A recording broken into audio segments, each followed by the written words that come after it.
नागपुर से बैतूल एक फॉरेस्ट में गया था। तो बैतूल से इटारसी के बीच में एक 8 किलोमीटर 6-7 साल से रास्ता फॉरेस्ट के कारण बंद पड़ा हुआ है। पर दिखाए हुए सपने जब पूरे नहीं होते तो जनता उन नेताओं की पिटाई भी कर देती है। तो मैंने कहा आपको दिखती नहीं कि ये क्वालिटी कैसी है? बोले हाँ साहब अच्छी नहीं है। बोला क्यों? महीने में हफ्ता मिल रहा है क्या तुमको कॉन्ट्रैक्टर से? सोशल मीडिया पर जिस रोड के लिए साल भर लोग लिख रहे हैं और एक्सीडेंट्स हुए हैं वो पीडी और आरओ वाइज उसका वर्गीकरण करो। हिंदुस्तान का हर नागरिक को वरदान है, वो वर्ल्ड स्टैंडर्ड का एथलेटिक्स प्लेयर है, महिला और पुरुष दोनों।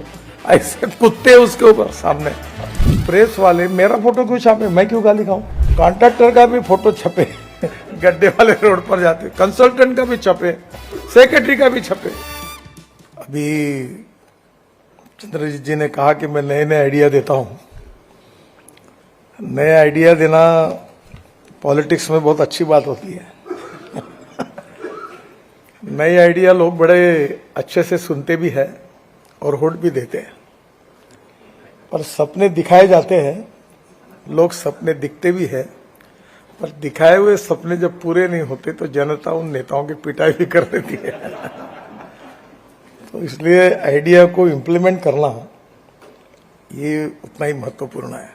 तो प्रॉब्लम पूरी इंटीग्रेटेड अप्रोच में रोड के बारे में लोगों को खुशी कैसे मिले, आनंद कैसे मिले, और इसलिए परफॉर्मेंस ऑडिट होना चाहिए। मुझे परसों मौका ये मिला कि मैं नागपुर से बैतूल एक फॉरेस्ट में गया था। तो बैतूल से इटारसी के बीच में एक 8 किलोमीटर 6-7 साल से रास्ता फॉरेस्ट के कारण बंद पड़ा हुआ है और रास्ते की क्वालिटी भी बैतूल के आगे ठीक नहीं थी। जब मैंने पीडी को और आरओ को बुलाया, आए मिलने के लिए, तो मैंने कहा आपको दिखती नहीं कि ये क्वालिटी कैसी है? बोले हाँ साहब अच्छी नहीं है। बोला क्यों? महीने में हफ्ता मिल रहा है क्या तुमको कॉन्ट्रैक्टर से? तुम क्यों ये ठीक नहीं किया? यानी आज मैं जब शुरुआत कर रहा हूं कि जो 10 इयर्स डिफेक्ट लायबिलिटी है, तो अभी मुझे पता चला कि मैं कॉन्ट्रैक्टर के पीछे लगने के बजाय अधिकारी के पीछे लगूं कि जब डिफेक्ट लायबिलिटी है तो कितने लोग रिपेयर कर रहे हैं कि हमारे यहाँ रिपेयर करने के नाम पर बस कागज में तो एंट्री हो जाती है, होता कि नहीं होता, दिखता नहीं क्वालिटी अच्छी। तो पहली बात तो रोड ही अच्छा बने, और बनने के बाद जब आपने टेंडर भरा है तो डिफेक्ट लायबिलिटी 10 साल की साइन की है कॉन्ट्रैक्ट, तो 10 साल अच्छा रखना आपकी भी जिम्मेदारी है और हमारे अधिकारियों को भी देखने की जरूरत है। तो कहीं ना कहीं लोगों के लिए अब मैंने उनको कल आकर फिर कहा, सेक्रेटरी को अभी मैंने आज तो रिटर्न दिया है कि सोशल मीडिया पर जिस रोड के लिए साल भर लोग लिख रहे हैं और एक्सीडेंट्स हुए हैं वो पीडी और आरओ वाइज उसका वर्गीकरण करो और एक साल में उसके साथ कितने हुए वो देखो और उसके परफॉर्मेंस का ऑडिट इसके आधार पर रेटिंग करो कि इसने कैसा काम किया है। मत करो प्रमोशन उसको बोल दो तुम्हारा प्रमोशन नहीं होगा। तो कहीं ना कहीं सिस्टम में किए हुए काम का परफॉर्मेंस ऑडिट ये अच्छे रोड बनाने की सबसे बड़ी आवश्यकता है, क्योंकि ये लोगों के लिए हम बना रहे हैं। जब हमारे अलका उपाध्याय सेक्रेटरी थी तो मैंने यूरोपियन कंट्रीज में साइनेज कैसे लगाते लाए, अभी भी उसका इम्प्लीमेंटेशन सही नहीं हुआ है। उसका साइज कितना होना चाहिए, रोड में मार्किंग कैसे होनी चाहिए, अभी छोटी सी बात है, मैं इंजीनियर नहीं हूं, पर रोड के बीच में वो बैरियर बनाते हैं। तो अब सब तो इंजीनियर है, सभी IIT में पास हुए हमारे अधिकारी, विद्वान है, मेरिट है, गोल्ड मेडलिस्ट है। तो मैं उनको पूछता हूँ तुमको ये समझ में नहीं आता कि हमारे देश के नागरिक, हिंदुस्तान का हर नागरिक को वरदान है, वो वर्ल्ड स्टैंडर्ड का एथलेटिक्स प्लेयर है, महिला और पुरुष दोनों। ऐसे कुत्ते उसके ऊपर सामने। आजकल महिला भी कूदती है, वो पूरा उससे होकर बच्चों को हाथ में लेके इधर से कूदती है। तो मैंने बोला ये तो कॉमन सेंस है कि ऐसी हाइट बनाओ कि ये कोई भी प्लेयर आए तो कूद ना सके, ये तो करो। उल्टी सुविधा करते कि 1 फीट का छोटा सा बना दे, आओ आओ आओ कूदो जाओ इधर से। तो ऐसा क्यों करते हो? जो ओनरशिप है उसमें परफेक्शन चाहिए, चाहे मार्किंग हो, चाहे प्लांटेशन हो, चाहे क्रैश बैरियर्स हो, चाहे अब क्रैश बैरियर, सर मेरे जैसा आदमी एक लात मार दे वो क्रैश बैरियर टूट जाता है। वे अच्छे बोलना नहीं, जो नाम नहीं लूंगा मैं, तो कॉन्ट्रैक्टर का नाम एक्सपोज होगा। एक हाईवे बना, सेक्रेटरी से मैं उद्घाटन हुआ पीएम साहब के हाथ से, हम निकले तो मैंने बोला एक जगह खाना खाने, तो खाना खाते समय नीचे में, तो मैं उतरा नीचे से, तो मैंने उतर के मैंने बोला आओ इधर, मैंने कस के लात मारी तो क्रैश बैरियर कनेक्ट हो गया।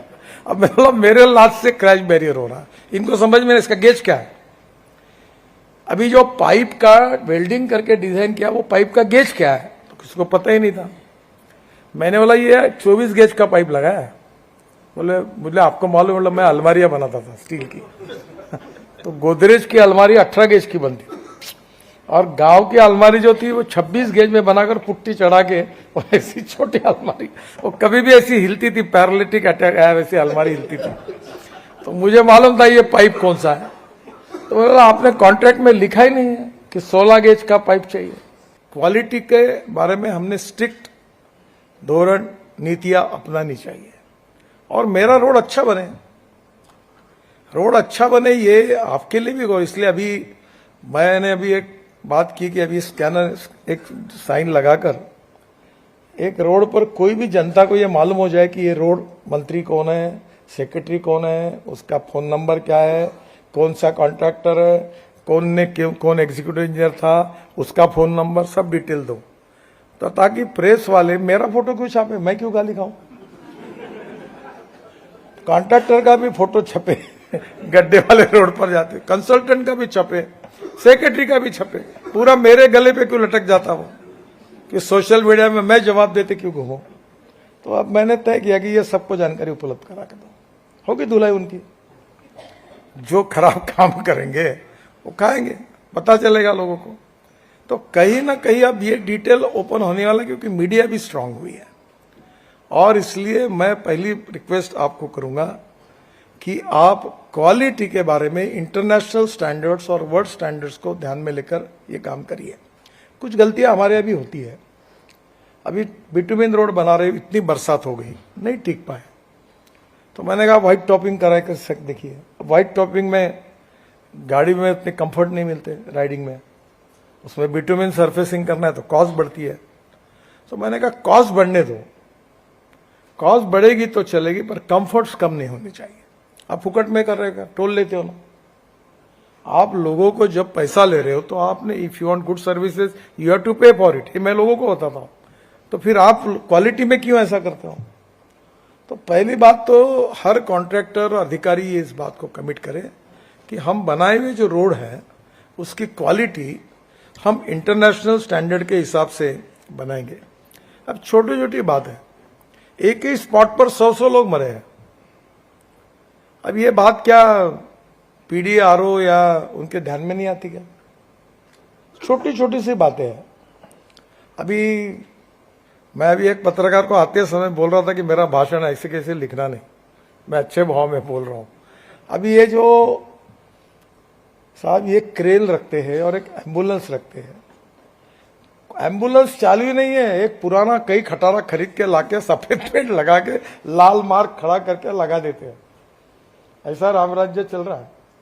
अभी एक बार मुझे भी आदत खराब, एक टोल पर उतरा तो मैं गया तो एम्बुलेंस देखी, बाहर से चकाचक बाहर सफेद पेंट था, अंदर में कुछ नहीं था। हमारी महिला सेक्रेटरी थी, मैंने बोला मुझे तो शर्म आती है, 1,000 किलोमीटर साफ सुथरा टॉयलेट नहीं है, तो ये रोड पे जाने वाले लोग कैसे करेंगे, महिलाएं कैसे करेंगी, माँ बहनें कैसे करेगी। आप लोगों ने पैसा लो लगे तो 2 रुपए जाने का, फर्क में कोई अर्थ नहीं। अभी फॉरेन यूरोपियन कंट्री में है ना, टॉयलेट यूज करना है तो पैसे दो, अच्छा बनाओ, लोग जा सके, ऐसा चाहिए। यानी हमारे यहाँ टॉयलेट तो छोड़ो, एक जगह रोड साइड एम्यूनिटीज बनी थी, तो मैंने उनको बुलाकर सबको कहा कि ये रोड साइड एम्यूनिटीज में ही इसका उपयोग टॉयलेट जैसा करने की मेरी इच्छा हो रही। मुझे इतनी गंदी, इतना गलत डिजाइन कि वो बाद में उखाड़ के फेंकी पूरी। ऐसे अनेक जगह बने, कहीं ना कहीं इनोवेटिव डिजाइन्स है, लैंडस्केपिंग है, चार्जिंग स्टेशन है, पीने के पानी की अलग व्यवस्था है, अच्छे रेस्टोरेंट्स है, वहाँ का स्थानिक कोई सब्जी होगी, अच्छा माल है, गरीब लोगों को रोजगार मिलेगा। कोई वहाँ के हैंडलूम है, हैंडीक्राफ्ट से उसका सेल करने की जगह हो सकती है। तो कहीं ना कहीं हमारा अप्रोच मन में ये अगर थोड़ा सा सीरियस और ओनरशिप के साथ होगा तो केवल आपका ही नहीं, अधिकारियों का, मंत्रियों का, कॉन्ट्रैक्टर का, कंसल्टेंट का, सबका, कि नहीं हम परफेक्ट बनाएंगे, तो मुझे लगता है कि ये निश्चित रूप से संभव होगा।